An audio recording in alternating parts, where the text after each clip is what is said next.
Bismillah. Assalamualaikum warahmatullahi wabarakatuh.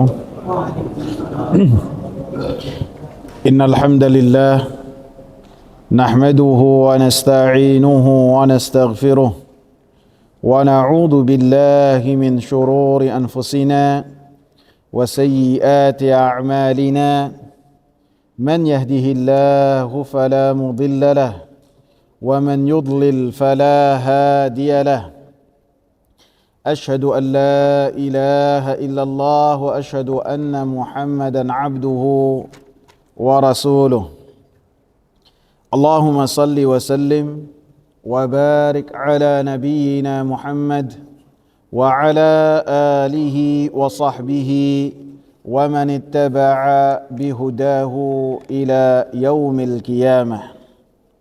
Hadirin jamaah sekalian yang saya muliakan, kita sekarang masuk ke hadis yang ketiga, masih dari bab yang pertama yang berkaitan dengan ikhlas.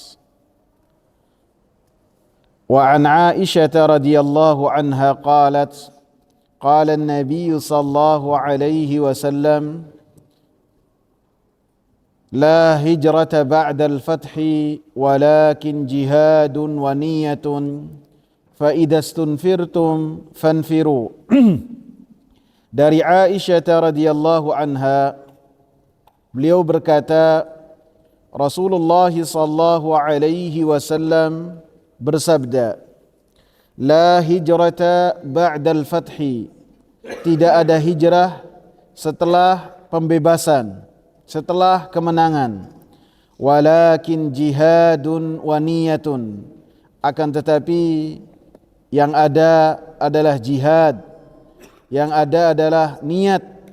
Wa idastunfirtum fanfiru, dan apabila kalian diminta untuk berjihad, fanfiru, maka berangkatlah untuk berjihad di jalan Allah subhanahu wa ta'ala. Muttafaqun alaih, hadis ini muttafaqun alaih, disepakati oleh Al-Imam Bukhari dan oleh Al-Imam Muslim dalam kedua kitab sahihnya. Berkata Al-Imam Nawawi rahimahullah yang berkaitan dengan hijrah, beliau mengatakan, wa ma'nahu la hijrata min Makkah li'annaha sarat dara Islam. Artinya adalah tidak ada hijrah dari kota Mekah karena kota Mekah telah menjadi negeri Islam. Jamaah sekalian yang saya muliakan, hadis ini berkaitan dengan bagaimana Nabi sallallahu alaihi wasallam menyatakan kepada para sahabat bahwasanya tidak ada hijrah setelah Nabi sallallahu alaihi wasallam menaklukkan kota Mekah. Karena al-fath di sini adalah yang berkaitan dengan kota Mekah. Sehingga tidak ada hijrah yang artinya kaum muslimin meninggalkan kota Mekah dalam rangka bertakwa kepada Allah subhanahu wa ta'ala dan menjaga agamanya, keluar dari kota Mekah untuk hal tersebut, maka tidak ada lagi setelah Rasulullah sallallahu alaihi wasallam berserta dengan para sahabatnya menaklukkan kota Mekah. Walakin jihadun wa niyatun, akan tetapi yang ada, kata Rasulullah, ketika orang-orang yang beriman dari kota Mekah yang mereka ingin meninggalkan kota mereka, akan tetapi ketika mereka meninggalkan bukan dalam rangka seperti yang telah dilakukan oleh para sahabat terdahulu. Ketika mereka meninggalkan kota Mekah dalam rangka menjaga agama, dalam rangka supaya bisa melaksanakan syiar-syiar, dalam rangka supaya menjalankan perintah Allah secara bebas, tidak. Akan tetapi hal tersebut telah hilang. Kota Mekah menjadi kota Islam. Akan tetapi bisa seseorang yang tinggal di kota Mekah meninggalkan kota Mekah dalam rangka berjihad di jalan Allah subhanahu wa ta'ala. Karena jihad keluar dari kota Mekah, meninggalkan kota Mekah, kemudian bersama dengan kaum muslimin berjihad di jalan Allah Subhanahu wa taala, melakukan perluasan kekuatan Islam seperti yang telah dilakukan oleh para sahabat terdahulu. Sehingga Rasulullah katakan walakin jihadun wa niyatun. Yang ada setelah kota Mekah dibebaskan adalah ketika seorang meninggalkan kota Mekah dalam rangka untuk berjihad di jalan Allah Subhanahu wa taala. Dan ketika berjihad harus dihadirkan niat. Niatnya haruslah dalam rangka untuk menjadikan kalimat la ilaha illallah dijunjung tinggi, baik dijunjung tinggi oleh orang yang berjihad di jalan Allah Subhanahu wa taala ataupun dijunjung tinggi oleh seluruh manusia, sehingga niat tersebut berpengaruh bagi orang yang berjihad di jalan Allah Subhanahu wa taala. Dan Rasulullah sallallahu alaihi wasallam katakan, dan termasuk juga dari jihad fisabilillah adalah ketika sebagian kaum muslimin meninggalkan kota Mekah dalam rangka menuntut ilmu, dalam rangka menyebarkan agama Islam. Bagi mereka yang mencari hadis menuntut ilmu, maka bisa meninggalkan kota Mekah dalam rangka bukan benci terhadap kota Mekah, bukan dalam rangka enggan untuk tinggal di kota suci, bukan, akan tapi dalam rangka mencari hadis, dalam rangka mencari ilmu. Seperti yang terjadi oleh sebagian para tabi'in, mereka berpindah-pindah dari kota ke kota. Dari kota Mekah mereka datang ke kota Madinah, dan dari kota Madinah mereka meninggalkan dari dua kota suci ini menuju kota-kota yang jauh kedudukannya dari dua kota suci ini dalam rangka apa? Mencari ilmu. Bahkan sebagian sahabat yang tinggal di kota Madinah pun mereka meninggalkan kota Madinah dalam rangka mencari ilmu, ataupun dalam rangka mereka menyebarkan ilmu, seperti yang telah dilakukan oleh para sahabat ridwanullahi alaihim. Bagaimana para sahabat mereka tinggal di kota Basra, bagaimana para sahabat tinggal di kota Taif. Sebagian sahabat ada yang tinggal di negeri Syam yang kedudukannya jauh daripada kota Madinah dan kota Mekah. Akan tapi yang mereka lakukan dalam rangka menyebarkan ilmu, sehingga ilmu tidaklah berpusat di dua kota suci ini. Sehingga ketika Abu Darda mengajak saudara seimannya Salman Al-Farisi untuk tinggal di negeri Syam, yang mana negeri Syam memiliki keutamaan yang banyak, maka ketika Abu Darda mengajak Salman Al-Farisi untuk tinggal di negeri Syam, maka kata Salman Al-Farisi, fa innal qudsa la yuqaddisuk, karena sesungguhnya tempat yang memiliki kemuliaan tidaklah akan memberikan kepada engkau kemuliaan, akan tetapi yang akan seseorang mendapatkan kemuliaan di sisi Allah Subhanahu wa taala ketika seseorang bertakwa kepada Allah Subhanahu wa taala dimanapun dia berada. Ketika dia menjalankan perintah Allah Subhanahu wa taala di kapanpun dan dimanapun, baik dikala dia sendiri ataupun dikala dia bersama dengan kaum muslimin, dia bertakwa dan menjalankan perintah Allah dan Rasulnya, maka hal tersebut akan menjadikan orang tersebut memiliki kedudukan di sisi Allah Subhanahu wa taala. Kemudian Rasulullah sallallahu alaihi wasallam mengatakan, wa idzastunfirtum fanfiru, apabila kalian diminta untuk berjihad di jalan Allah Subhanahu wa taala, fanfiru, maka hendaklah kalian berjihad di jalan Allah Subhanahu wa taala. Apabila kalian diminta oleh pemimpin dari kaum muslimin untuk menegakkan kalimat la ilaha illallah, mengangkat senjata, berjihad di jalan Allah Subhanahu wa taala dengan jasad, dengan tubuh, dengan tenaga, dengan pikiran, dengan senjata, maka hendaknya hal tersebut dilaksanakan oleh orang-orang yang beriman, karena kewajiban jihad telah wajib bagi dirinya, karena pemerintah yang berkuasa telah memerintahkan orang-orang yang beriman untuk berjihad di jalan Allah Subhanahu wa ta'ala. Sehingga berjihad di jalan Allah Subhanahu wa ta'ala secara umum hukumnya adalah fardu kifayah.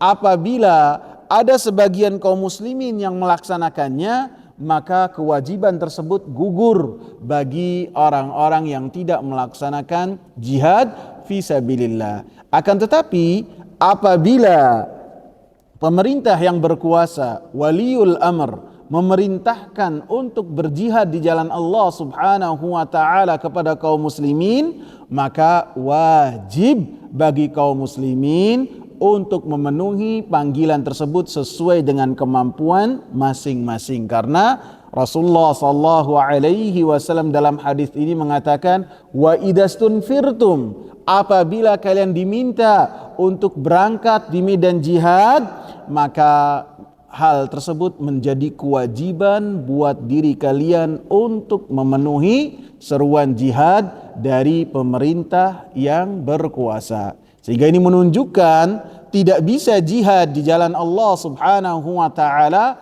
dilaksanakan secara perorangan, secara kelompok-kelompok. Majelis ilmu karena majelis ta'lim, karena telah membahas bab jihad, kemudian mereka berusaha untuk berjihad di jalan Allah. Kemana saja?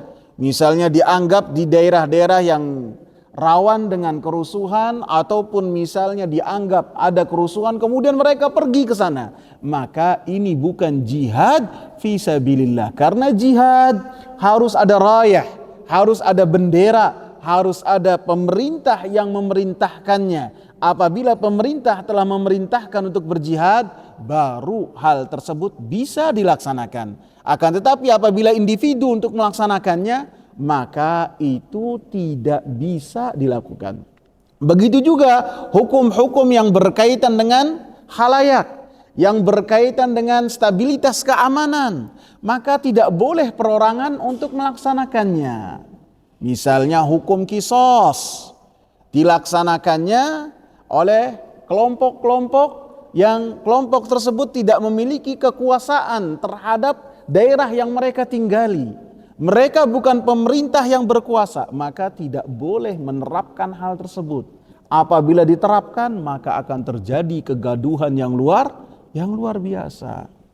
Setelah membahas tentang nisab, batasan minimal potong tangan, kemudian ada yang mencuri, baik itu tetangga ataupun siapa ataupun anak, kemudian dipotong. Tidak boleh. Harus pemerintah yang berkuasa. Begitu juga ketika melaksanakan hukum rajam.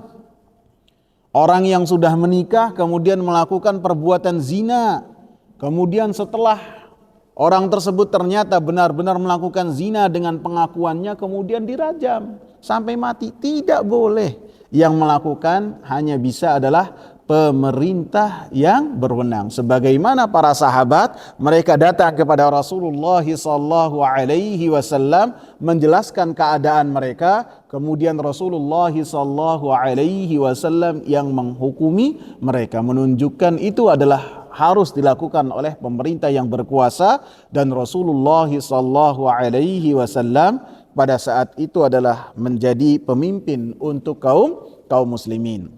Sehingga disebutkan oleh Imam Muhammad bin Shalih Al-Utsaimin rahimahullah, beliau mengatakan termasuk yang menjadikan hukum jihad fisabilillah menjadi wajib ketika ada seruan dari penguasa seperti yang tercantum dalam hadis ini.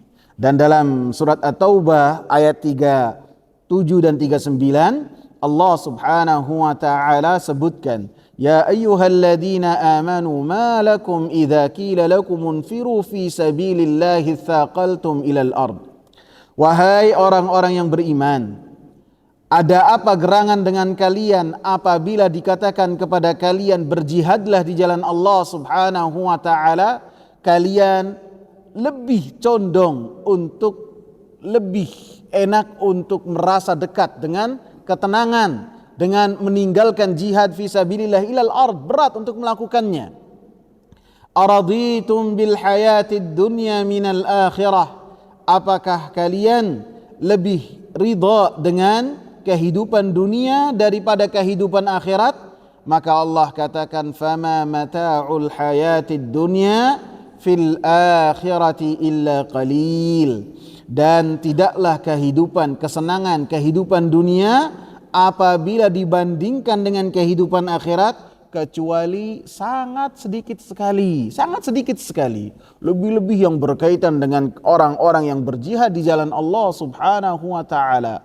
Maka ketika mereka berjihad di jalan Allah Subhanahu wa taala dan mereka mati dalam keadaan syahid membela kalimat la ilaha illallah, maka di alam barzah langsung terbebas dari pertanyaan munkar dan nakir. Rasulullah katakan, kafa bi bariqatis suyufi fitnah, cukup bagi mereka itu ketika menghadapi kilatan-kilatan senjata dalam rangka membela kalimat la ilaha illallah sebagai ujian, sehingga tidak dibutuhkan lagi pertanyaan oleh munkar dan nakir dalam alam barzah, dan mereka langsung disiapkan untuk masuk surga. Sehingga kenikmatan surga yang sedikit, seseorang masuk dalam surga dalam waktu sesaat, maka akan melupakan semua kesusahan ketika dia di dunia.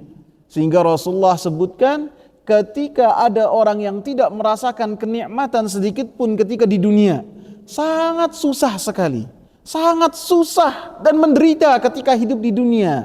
Akan tapi orang ini memiliki ketakwaan, kemudian dimasukkan oleh Allah Subhanahu wa taala ke dalam surga. Dengan sekali masuk saja ditanya oleh Allah, engkau merasa susah? Pernah merasa kesusahan ataukah tidak? Dari engkau lahir di dunia sampai sekarang kau masuk surga, pernah enggak susah? Kesenangan yang sedikit masuk dia surga dalam waktu sesaat, dia mengatakan tidak pernah. Sedikit sejenak masuk surga, melupakan semua derita dan kesusahan yang ia rasakan ketika hidup. Sebaliknya, ketika seorang mendapatkan kemewahan dan tidak pernah mendapatkan kesusahan di dunia, semua fasilitas ada, maka ketika dia kemewahan yang ada pada dirinya tidak menjadikan dia dekat kepada Allah, kemudian Allah putuskan dengan keadilannya orang ini masuk ke dalam api neraka, dicelupkan satu kali celupan, ditanyakan kepadanya, engkau pernah merasakan kenikmatan enggak? Dari engkau lahir sampai sekarang pernah enggak engkau merasakan kenikmatan? Dia mengatakan apa? Tidak pernah. Karena apa? Saking azab yang di dalam api neraka ini melupakan dan menghilangkan semua kemewahan dan kenikmatan yang telah dia dapat.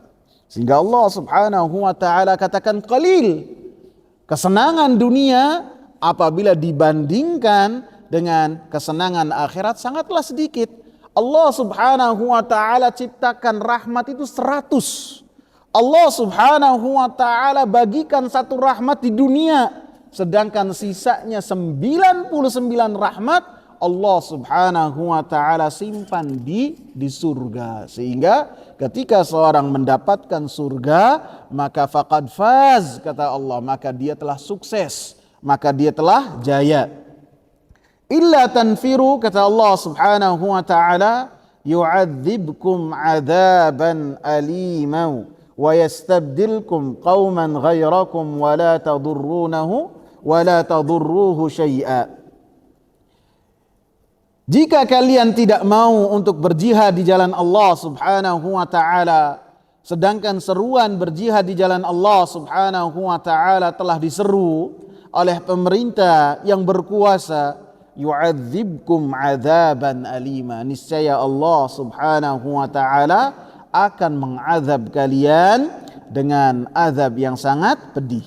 Wa yastabdil qauman ghairakum, dan akan menggantikan kaum selain dari kalian. Wala tadurruhu syai'a, dan kalian tidak akan memberikan mudarat kepada Allah Subhanahu wa taala sedikit pun. Jadi termasuk keadaan yang menjadikan jihad itu fardu ain bagi kaum muslimin, salah satunya adalah wa idastunfirtum, jika kalian diseru oleh pemerintah yang berkuasa untuk berjihad di jalan Allah Subhanahu wa taala.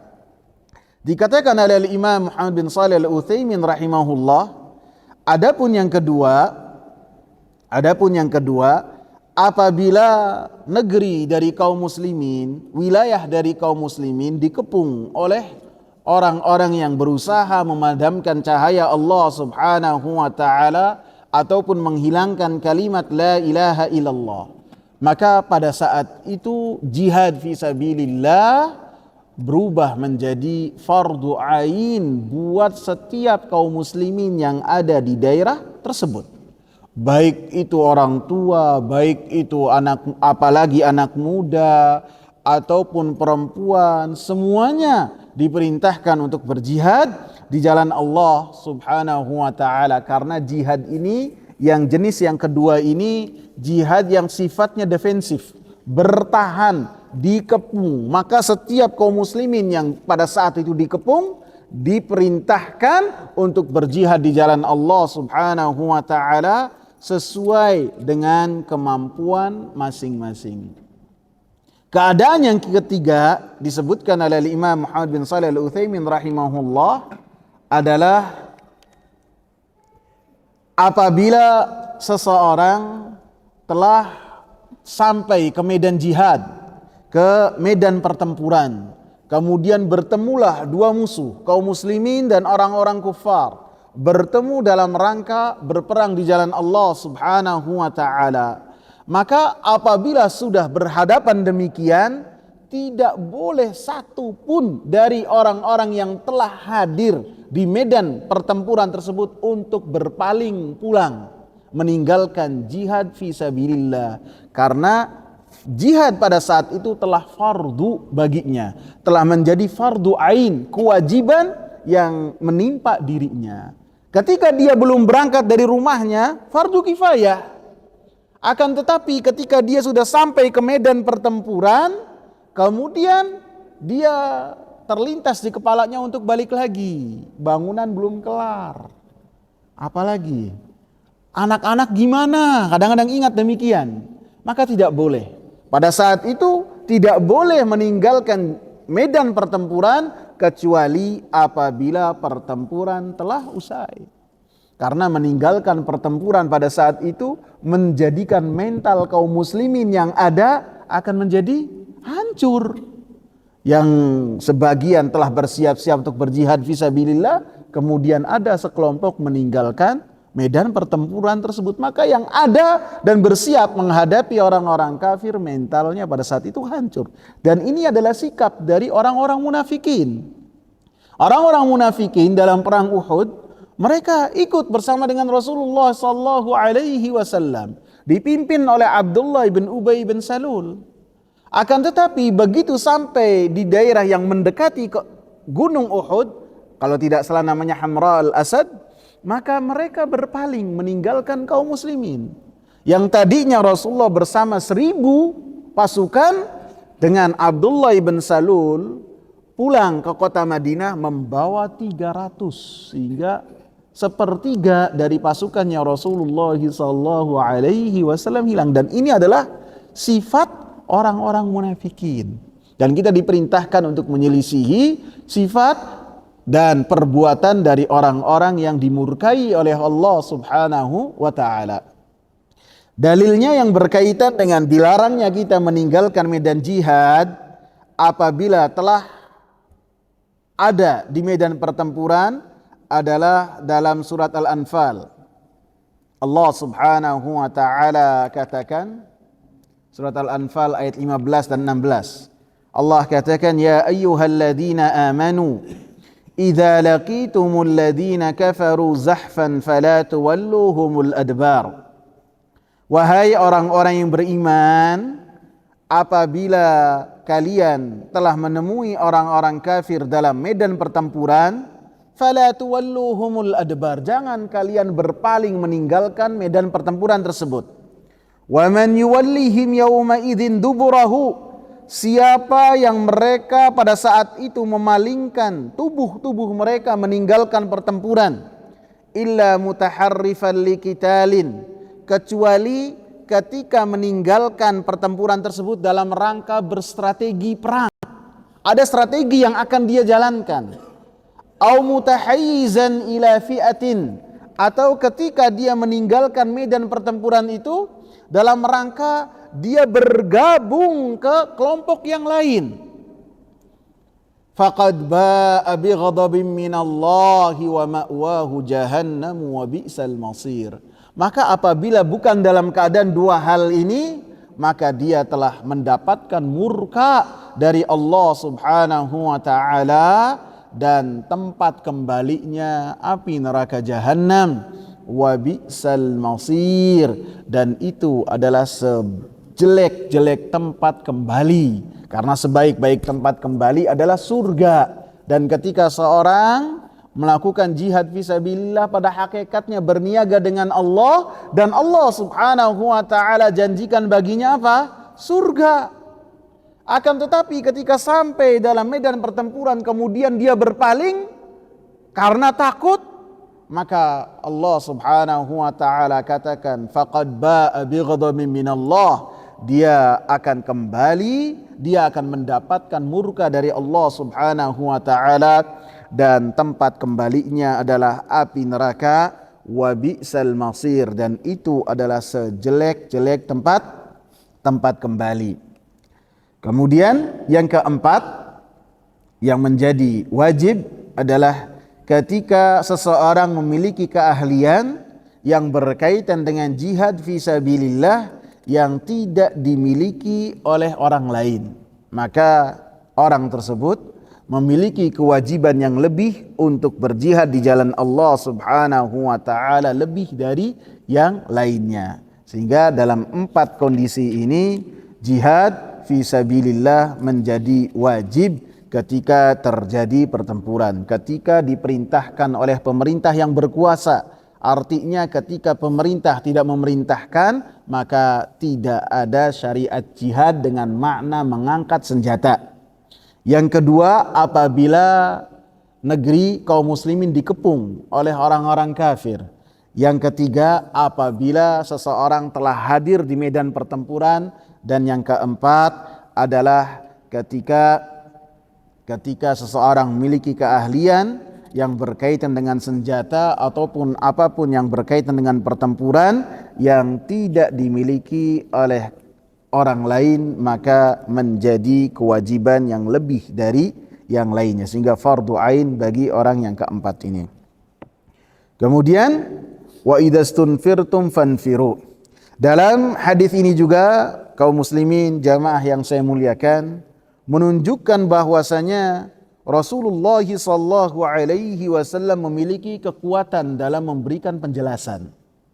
Rasulullah sallallahu alaihi wasallam dalam memberikan penjelasan, maka penjelasannya itu memiliki keistimewaan yang tidak dimiliki oleh selain Rasulullah. Siapapun itu. Di antara kekuatan yang Rasulullah sallallahu alaihi wasallam miliki dalam memberikan penjelasan, susunan katanya itu sangat sedikit, kata-katanya sangat sedikit, akan tetapi jumlah kata yang sangat sedikit ini memiliki makna yang sangat besar sekali, makna yang sangat banyak sekali. Sehingga ini termasuk dari mukjizat yang dimiliki oleh Rasulullah sallallahu alaihi wasallam. Rasulullah sallallahu alaihi wasallam mengatakan, u'titu jawami'al kalim. Saya itu diberi oleh Allah Subhanahu wa taala perkataan-perkataan yang mengumpul. Makna perkataan-perkataan mengumpul ataupun perkataan-perkataan yang menyeluruh, salah satu maknanya yang pertama disebutkan oleh Imam Ibn Rajab Al-Hanbali rahimahullah dalam Jami'ul Ulum wal Hikam. Beliau mengatakan, makna yang pertama, beliau ketika berbicara perkataannya sedikit akan tapi memiliki makna yang luas.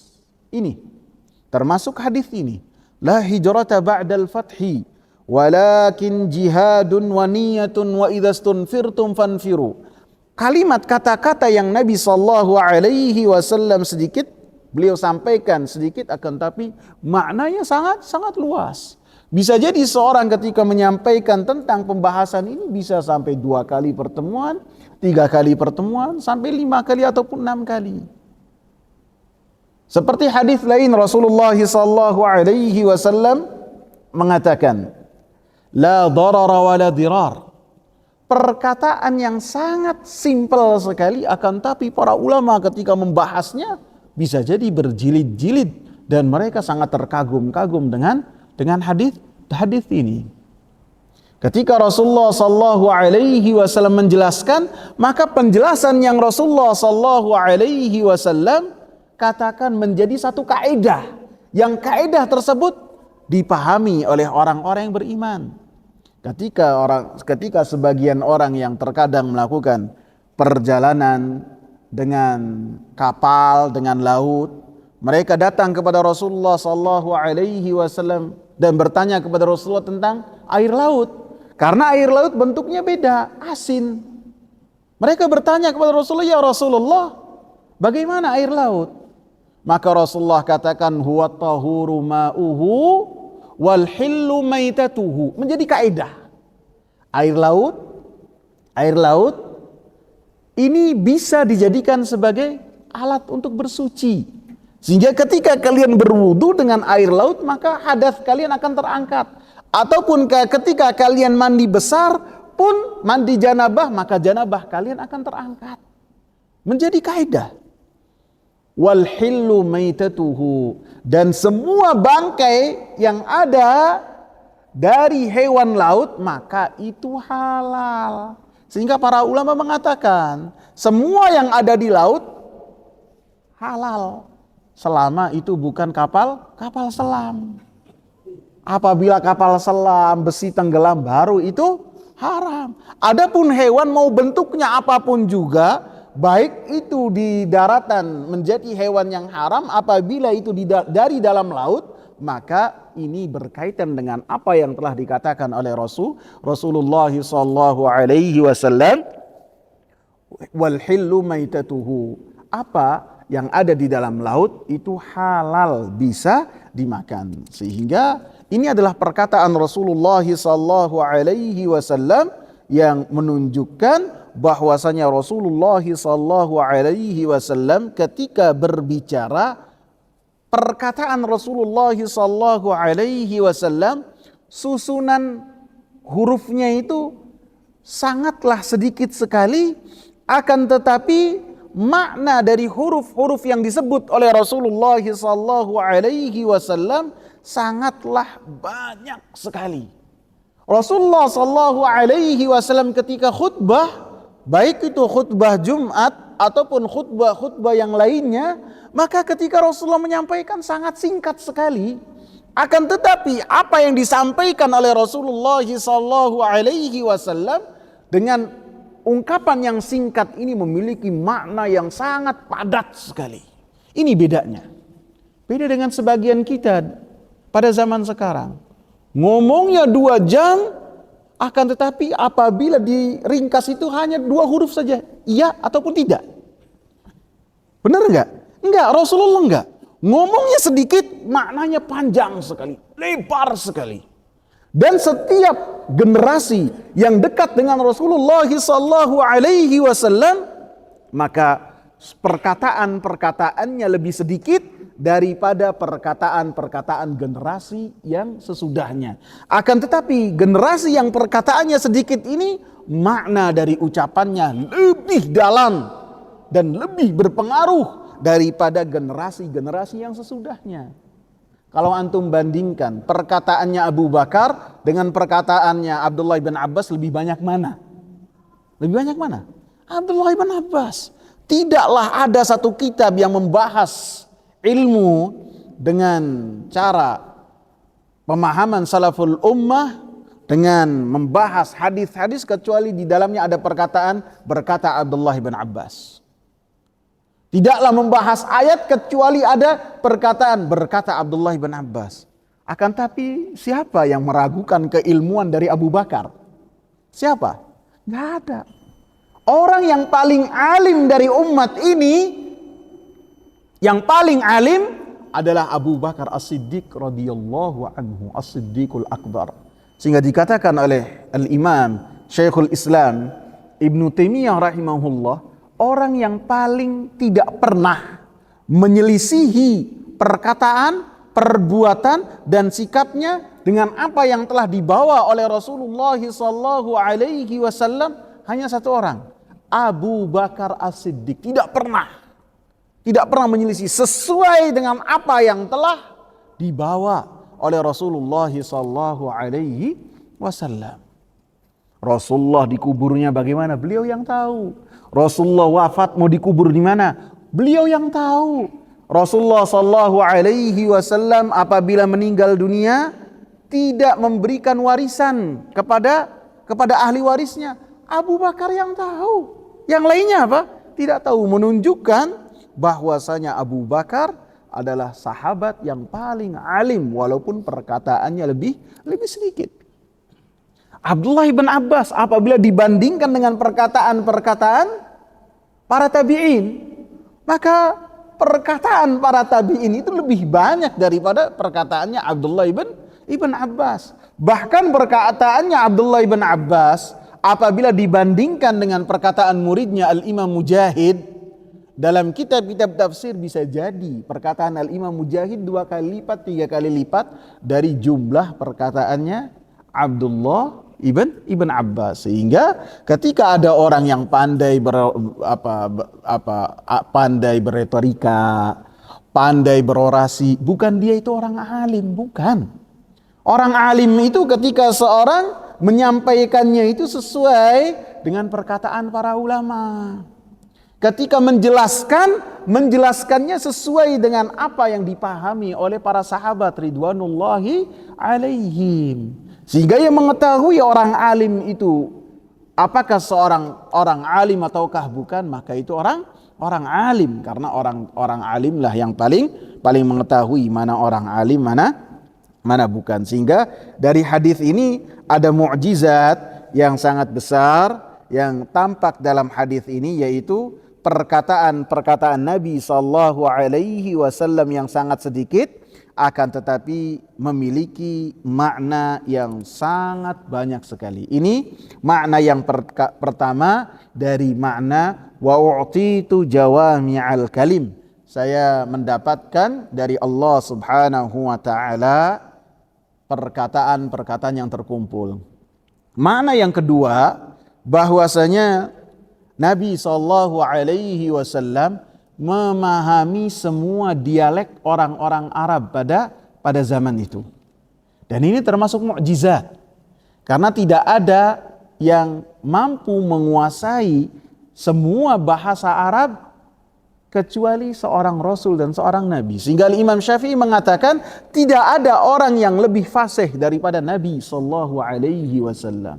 Ketika cara mengucapkan, cara menyampaikan, dan ketika cara berbicara, begitu juga ketika seseorang datang kepada Nabi sallallahu alaihi wasallam dengan masing-masing logat, maka Nabi sallallahu alaihi wasallam mampu memahaminya dan menjawab dengan jawaban yang serupa. Dalam hadis, akan tapi hadisnya ada koreksi sedikit dari para ulama ketika ada seorang datang kepada Rasulullah sallallahu alaihi wasallam dengan dialek pedalaman Yaman, laisa min birri siyamin fi safarin, maka Rasulullah sallallahu alaihi wasallam mengulangnya, laisa min birri siyamin min safarin.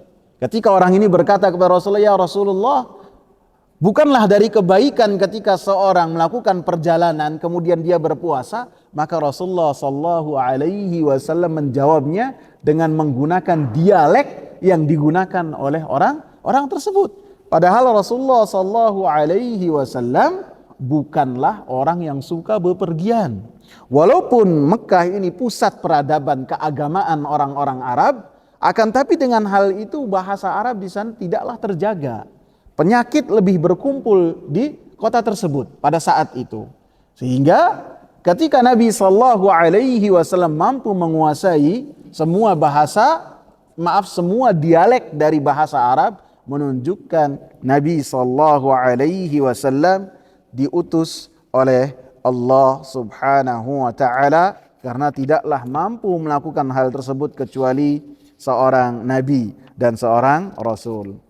Wallahu taala alam. Insyaallah pada pertemuan berikutnya akan kita bahas kandungan dari hadis yang kedua ini lebih mendalam, yang berkaitan dengan apa yang terkandung dalam hadis ini. Baik yaitu yang berkaitan dengan hijrah, yang berkaitan dengan pembebasan kota Mekah, ataupun yang berkaitan dengan jihad dan berkaitan dengan niat yang menjadi pembahasan dalam hadis ini. Semoga bermanfaat. Subhanakallahumma bihamdika asyhadu an la ilaha illa anta astaghfiruka wa atubu ilaih. Assalamu alaikum warahmatullahi wabarakatuh.